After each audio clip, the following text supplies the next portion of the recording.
Hi all, நான் doctor Ganga Selvakumar. இன்றைக்கி நம்ம பார்க்க போகிறது வந்து மிக மிக கொடிய நோய், அதாவது சிறு குழந்தைகள் முதல் அனைத்து வயதையும் பாதிக்கக்கூடிய கேன்சருங்க நோய் பற்றி தான் ஒரு சின்ன டாபிக் பார்க்க போகிறோம். இது ஒரு விழிப்புணர்வுக்கான ஒரு அவேர்னஸ் ப்ரோக்ராம் தான், அவேர்னஸ் ஒரு வீடியோ தான். இப்போ பொதுவாகவே கேன்சர் வந்து யாரை பாதிக்கும், எப்படி பாதிக்கும், எந்த விதத்தில் வரும்னு நமக்கு எல்லாருக்குமே தெரிய வேண்டியிருக்கு. இப்போ வந்து உலகத்தில் நிறைய மெம்பர்ஸ் வந்து நம்ம இந்த கேன்சர் நோயால் பாதிக்கப்பட்டு வர்றாங்க. கேன்சர் பொதுவாகவே நம்ம சொல்லப்போனால் ஏர்லியாக டயக்னோசிஸ் பண்ணிட்டோம் அப்படின்னா, இப்போ பொதுவாக பிரெஸ்ட் கேன்சர் இந்த மாதிரி பெண்களுக்கு வரக்கூடிய மார்பக புற்றுநோய் அந்த மாதிரிலாம் ஈஸியாக நம்ம டயக்னோஸ் பண்ணிட்டோம்னா அதை வந்து நம்ம ப்ரிவென்ட் பண்ணி ஓவர் கம் பண்ணி வெளியிருக்கிற சான்சஸ் வந்து அதிக அளவு நமக்கு இருக்குது. சில கேன்சர் வந்து நம்ம ஒன்றுமே பண்ணவே முடியாது, அதாவது கண்டிப்பாக அது டெத் வரைக்கும் நம்மளை கொண்டு போய் விடாமல் நம்மளை விடாது அப்படிங்கிற மாதிரி இருக்குது. அந்த மாதிரி டைப் ஆஃப் கேன்சர்ஸும் நிறையவே இருக்குது.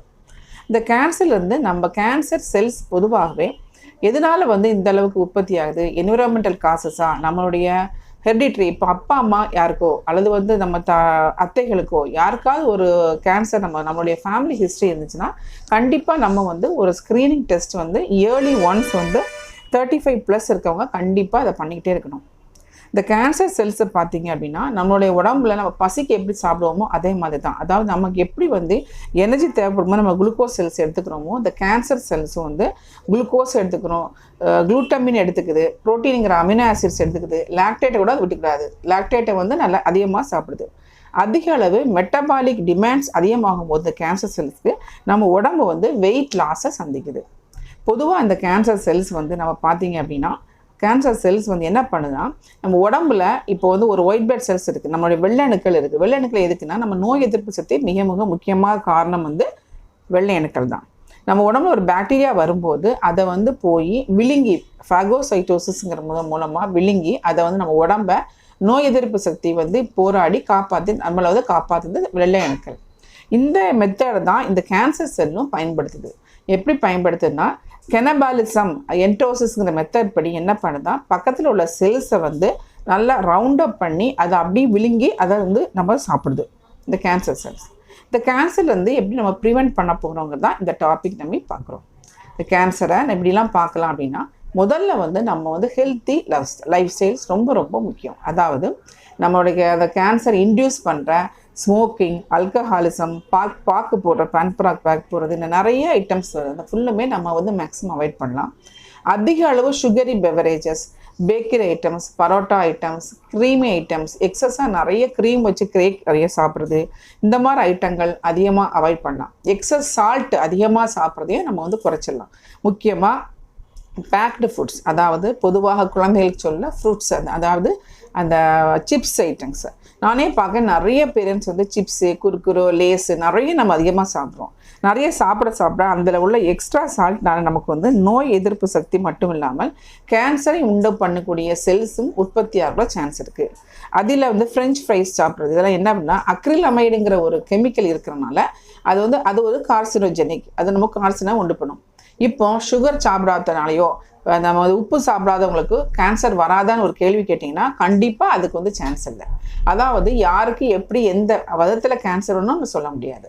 அந்த சுகரு எக்ஸஸாக சுகர்லாம் என்ன பண்ணுது, எக்ஸஸ் இது பண்ணுன்னா ஃபேட்டு நமக்கு ஒபேசிட்டியை உண்டு பண்ணுது. ஒபேசிட்டி ஒன் ஆஃப் த ஒரு முக்கியமான காரணமாக நமக்கு வந்து கேன்சருக்கு முக்கியமான காரணமாகவும் நமக்கு இருந்துட்டு வருது. அடுத்து பார்க்க போனீங்கன்னா நம்மளுடைய நல்ல ப்ராப்பரான ஒரு ஸ்லீப், ஒரு 8 hours ஸ்லீப் நம்ம கண்டிப்பாக தூங்கி ஆகணும். ஸ்ட்ரெஸ் லெவலை நம்ம ரொம்ப குறைக்கணும். நல்லா வந்து ஃபுட்டு வந்து வெல் பேலன்ஸ் டயட்டாக இருக்கணும். அதாவது நமக்கு எப்படின்னா ப்ரோட்டீனும் இருக்கணும், கார்போஹைட்ரேட் இருக்கணும், இதுவும் இருக்கணும், ஃபேட்டும் இருக்கணும். அந்த மாதிரி ஒரு well balance diet. Homemade food ரொம்ப முக்கியம். அதாவது நம்ம வீட்டில் வாங்கிய உணவுகள், நம்ம வெளியே ஹோட்டலுக்கு போய் சாப்பிடும்போது கண்டிப்பாக அதில் என்ன கலக்கிறாங்கன்னே நமக்கு தெரியாது. ஸோ அந்த ஹோம்மேட் ஃபுட்ஸை அதிகமாக சாப்பிடணும், அது ரொம்ப முக்கியம். அடுத்து பார்க்க போனீங்கன்னா நம்ம நிறைய வீடுகளில் பார்க்குறேன், ஒரு பிள்ளைங்க ஐஸ்கிரீம் கேட்டாங்கன்னா ஒரு ஃப்ரூட்ஸ் கேட்டாங்கன்னா பார்த்தீங்கன்னா ஐஸ்கிரீமு, கேக் எல்லாம் வந்து ஃப்ரீசரில் அடைச்சி வச்சு வந்து வாரக்கணக்கில் 10 கணக்கு சாப்பிட்றாங்க. அதை வந்து மேக்ஸிமம் அவாய்ட் பண்ணும். அதுவுமே கேன்சர் இன்டியூஸ் தான் பண்ணுது. நமக்கு வந்து எது வந்து கேன்சர் உண்டு பண்ணுதுன்னு தெரியாமல் நம்ம வந்து நம்மளோட லைஃப் ஸ்டைலை சேஞ்ச் பண்ணி இல்லாமல் நம்ம இந்த கேன்சருங்கிற நோயிலேருந்து நம்ம வெளிப்பெறவே முடியாது. இந்த ஒரு அவேர்னஸ் வீடியோ வந்து என்னுடைய பர்சனலாக நான் வந்து என்னுடைய தோழி வந்து நான் ஒரு கேன்சரில் இறந்திருக்கேன். இன்னும் நிறைய தோழிகள் வந்து கேன்சரால் பாதிக்கப்பட்டிருக்காங்க. இப்போ எக்ஸாம்பிள் பார்த்தீங்கன்னா தைராய்டில் ஒரு கட்டி வருது, அப்டமன் அதாவது கர்ப்பப்பையில் ஒரு கட்டி வருதுன்னா அதை கண்டிப்பாக நம்ம ஸ்க்ரீனிங் பண்ணி கேன்சர் கட்டியாக இருந்தால் ஈஸியாக அதை அவாய்ட் பண்ணிடலாம். இன்னொன்று, இப்போ 45+, 35+ உள்ள லேடிஸ் கண்டிப்பாக நம்ம வந்து ஒரு ஸ்க்ரீனிங் டெஸ்ட் கண்டிப்பாக இயர்லி வந்து ஒரு ஸ்கேன் கண்டிப்பாக பண்ணிக்கணும். 45+ இருக்க லேடிஸ் வந்து கண்டிப்பாக மேமோகிராம் பண்ணி கன்ஃபார்ம் நம்ம வந்து ஒரு ஸ்க்ரீனிங் பண்ணிக்கணும். இதெல்லாம் வந்து நம்ம வந்து என்னதான் இருந்தாலும் நம்ம கேன்சரை ப்ரிவென்ட் பண்ணுற டெக்னிக்ஸ் தான். நம்ம வந்து சில டயட் மூலமாகவும் நம்ம வந்து கேன்சரை ப்ரிவென்ட் பண்ணலாம். அந்த டயட் பற்றியும் அதுக்கு அடுத்து அந்த கேன்சரை தவிர்க்கும் மூலிகைகளை பற்றியும் நெக்ஸ்ட் வீடியோவில் பார்க்கலாம். நன்றி.